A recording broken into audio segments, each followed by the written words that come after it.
हमारी धरती का 71% सरफेस एरिया पानी से घिरा हुआ है और इसमें से 97% पानी सिर्फ समुद्र में मौजूद है। और जैसे आपको पता ही होगा कि समुद्र सिर्फ देखने में ही खतरनाक नहीं होता, बल्कि असलियत में ये और भी भयानक और रहस्यमयी होता है।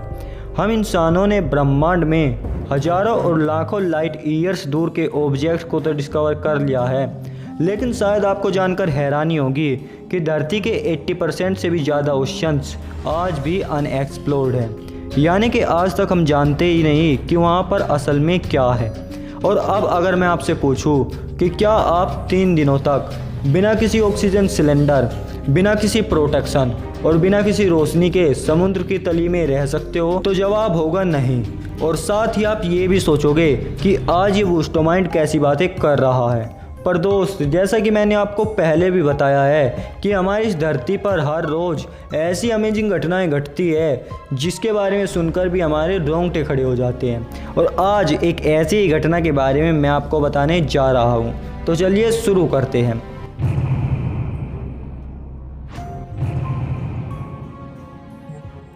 ये बात है 26 मई 2013 की, जब 12 लोगों का एक ग्रुप एक ऑयल टैंक को सीधा करने के लिए नाइजीरिया से रवाना होता है।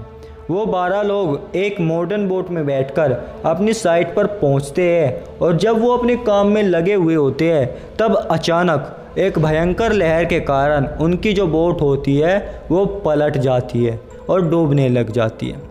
सबसे बड़ी प्रॉब्लम की यहाँ पर जो बात थी वो यह थी कि उस बोट के क्रू मेंबर्स यानी कि कर्मी दली अपने कैबिन में लॉक थे और बाहर नहीं आ सकते थे, क्योंकि जिस एरिया में वो काम कर रहे थे वहाँ पर पायरेट यानी समुद्री लुटेरों का जो खतरा था वो था। और उन्हीं से प्रोटेक्शन के कारण वे अपने आप को कैबिन में लॉक किए थे। अपने आप को कैबिन में लॉक करके वो समुद्री लुटेरों से तो बच सकते थे, लेकिन शायद उन्होंने सोचा भी नहीं था कि उनका जहाज़ डूब भी सकता है। लेकिन कुछ भी हो, अब सोचने समझने का जो समय था वो निकल चुका था। जब ऐसी सिचुएशंस होती है, ऐसी प्रॉब्लम्स आती है, तो इतनी जल्दी होती है कि हमको संभलने का मौका भी नहीं मिलता। वही उन 12 लोगों के साथ हुआ था। लेकिन उस समय उस बोट का कुक, जिसका नाम हैरिसन ओकेन था, वो बाथरूम जाने के लिए कैबिन से बाहर आया हुआ था। जब बोट पलटी और डूबने लगी तो हैरिसन उस बाथरूम से बाहर निकलने में कामयाब हो गया और एक दूसरे बाथरूम में वॉल से लटकने में भी कामयाब रहा। हैरिसन के सारे साथी काफ़ी मुश्किल में थे, लेकिन हैरिसन चाहकर भी कुछ नहीं कर सकते थे। कुछ पलों के बाद बोट तेज़ी से जाकर ओशन फ्लोर से टकरा गई। चारों तरफ सिर्फ अंधेरा और ठंडा पानी था, लेकिन हैरिसन ने हौसला नहीं हारा और किसी तरह उस बाथरूम से बाहर निकल गए। समुद्र में इतनी गहराई में सांस लेना भी काफ़ी कठिन था। सरफेस से लगभग 30 मीटर नीचे हैरिसन ओकेन उस समय थे, लेकिन हैरिसन ओकेन ने अपनी कोशिश जारी रखी और फाइनली वो एक ऐसी जगह ढूंढने में कामयाब रहे जहां पानी नहीं था। ये जगह बोट का इंजीनियर ऑफिस थी और यहाँ पर बोट के डूबते वक्त एक एयर पॉकेट बन गया था। पर प्रॉब्लम यहाँ पर ख़त्म नहीं हुई, क्योंकि ओकेन के पास ना तो खाना था, ना ही पीने का पानी, और ऑक्सीजन लेवल लगातार कम हो रहा था। इन सब बातों से अलग वहाँ का जो टेम्परेचर था वो भी बहुत कम था, जिससे उनको हाइपोथर्मल कंडीशन हो सकती थी, जिसके चलते वो मर सकते थे। यानी बचने के चांसेस बहुत कम थे और मरने की वजह हर जगह मौजूद थी। इन सब प्रॉब्लम के बावजूद ओकेन एक ऐसी जगह मौजूद थे जहाँ बड़े बड़े समुद्री दानव राज करते हैं। लेकिन दोस्त, अब सवाल आता है कि ओकेन ने ऐसा किया कैसे। सबसे पहले तो उन्होंने आसपास कुछ कोक कैन को ढूंढा जिससे वो कम से कम प्यासे तो ना मरे। इस दौरान उन्हें एक मैट्रेस भी मिल गया जिसके जरिए ओकेन ने अपने आप को ठंडे पानी से बचा लिया।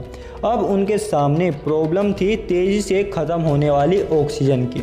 उस छोटी सी एयर पॉकेट में इतनी ऑक्सीजन थी कि वो 60 घंटों तक ही सरवाइव कर सकता था। लेकिन अगर आप थोड़ा सोचें तो आपको याद आएगा कि उस पॉकेट में उनके द्वारा छोड़ी गई जो कार्बन डाइऑक्साइड होती है वो भी इकट्ठा हो रही थी और ऑक्सीजन का लेवल घटता ही जा रहा था। लेकिन ओकेन को पता था कि जो समुद्र का पानी होता है वो कार्बन डाइऑक्साइड को एब्जॉर्ब कर लेता है और इसीलिए वो आसपास के पानी को बार बार स्प्लैश करके कार्बन डाइऑक्साइड के लेवल को कंट्रोल कर रहे थे। अब आप इमेजिन कीजिए, एक इंसान समुद्र की सतह से 30 मीटर नीचे बिल्कुल अकेला छोटी सी एयर पॉकेट में फंसा हुआ है और उसके आसपास अपनी लाइफ को बचाने के लिए ऑलमोस्ट कुछ भी नहीं है। ऐसे कंडीशन में कोई इंसान कितनी देर तक रह सकता है? 1 घंटा या फिर 2 घंटे? पर दोस्त हैरिसन ओकेन ने 60 घंटे वहाँ समुद्र की तली में रहे। ऑक्सीजन की कमी के कारण जब ओकेन का दम घुटने ही वाला था तब उन्हें कुछ आवाज़ें आई। ये आवाज़ें डाइवर्स की उस टीम की थी जो बोट के मलबे में से लाशें उठाने आए थे।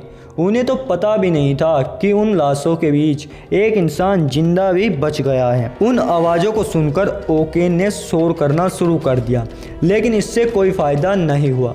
थोड़ी देर के इंतजार के बाद वहां पर एक डाइवर आया, लेकिन वो भी आगे निकल गया। कुछ पलों के बाद हैरिसन ने अपनी पूरी ताकत लगाकर एक डाइवर के हाथ को पकड़ लिया। अब ओकेन के बचने के चांसेस तो बन गए थे, लेकिन प्रॉब्लम ये थी कि अगर ओकेन को डायरेक्ट पानी से बाहर ले जाया जाए तो वो बेंड्स के चलते मर जाते, क्योंकि पानी के अंदर जो प्रेशर होता है वो ज़मीन के प्रेशर से काफ़ी ज़्यादा होता है, जिसके चलते हमारा जो खून होता है उसमें नाइट्रोजन घुल जाती है और जब हम वहाँ से ऊपर आती है तो उसके बबल्स के कारण हमको हार्ट अटैक हो सकता है। इस प्रॉब्लम को सोल्व करने के लिए डाइवर्स ने उन्हें डाइविंग मास्क पहनाया और उन्हें एक डाइविंग बेल्ट में रखकर ऊपर ले जाया गया। वहाँ पर उन्हें 2 दिनों तक स्पेशल कंडीशन में रखा गया और सब कुछ नॉर्मल हो जाने के बाद ही बाहर निकाला गया।